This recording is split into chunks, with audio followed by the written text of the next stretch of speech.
All right, this is how you read your program. Your format might look a little bit different than this one, but stick with me here because it's conceptually the exact same thing. All right, you got your name up here, you have your goals and targets. If you haven't filled those in, definitely fill those in.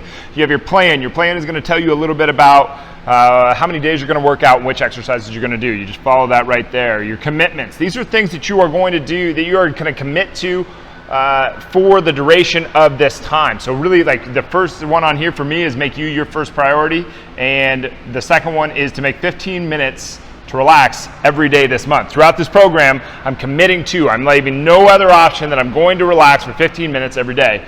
Now, the nutrition priorities, these are priorities that we're going to take into account. I'm not doing a very good job of this. That's right here, nutrition priorities. We're going to look at these, and you might only have one, but you are going to nail down that one thing. You're going to do everything you possibly can to hit that target. Okay? It might be to drink 1/4 of your body weight in ounces before noon each day. Really simple, right?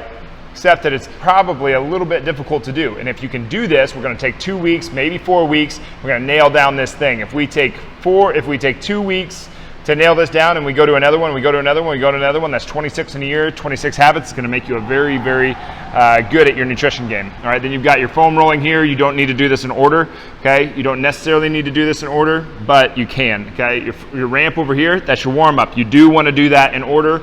There's videos on here to show you where to go for each one of these, and always ask yourself this question before you go into your warm-up. Okay, before you go into your workout, before you go into anything, okay? Am I gonna be, it's even written on my shirt right here, am I gonna be all in today? Or am I gonna be afraid that I'm not enough today? And it's very important to ask both questions. Don't just sit there and be like, oh, I'm gonna be all in today. No, ask both questions, okay? The all in or the afraid I'm not enough, okay? And decide to be all in and do everything you can. Set that intention first thing. This down here is mostly for us. When you flip your page, let's go to a page. This is my workout, so let's flip to a page that doesn't have stuff written all over it. So we're on workout D. You got your name up there. 1A, 1B is a superset back and forth. So we're going to do one set of workout B. This is a barbell back squat for 5 reps. Reps right there. And this is the important thing. We're going down the list here. So we're going to go date right there, and we're going to go down this list. Now these two exercises, I'm going to go one set of back squat for 5 reps at 155, and then I'm going to go do tricep rolling with ball for 1B, 1A, 1B, and I'm going to go back and forth. So second set, I'm going to go 180 for 5 reps, and then I'm going to go do my tricep rolling with the ball for 15 seconds on each arm. All right. Now for week 1, I've only got 2 sets in there. Do you notice that? Only 2 sets, only 2 boxes. For week 2, I've got 4. All right. So for week 2, I'm going to go 1A, 1B, back and forth 4 times, and then I'm going to move to 2A, 2B, and I'm going to go back and forth between these two. So I got a barbell glute bridge. I'm going to do that for 6 reps at 215, and then I'm going to go to 2B, 1 kettlebell bottoms up, Turkish get up with 4 kilograms. I must be shooting myself short here at the beginning. We needed a big deload this phase. I don't think I filled this out for me, but anyway. All right, so 3 per side. Does this make sense? You have your reps in your first box, you have your weight in your second box. Sometimes you're going to have a blank box, so you fill that in. All right. And then for this first week, I'm only doing 2 of each, 2 sets of each. See how the boxes are less? And then the second, I'm doing a few more reps, a few more sets.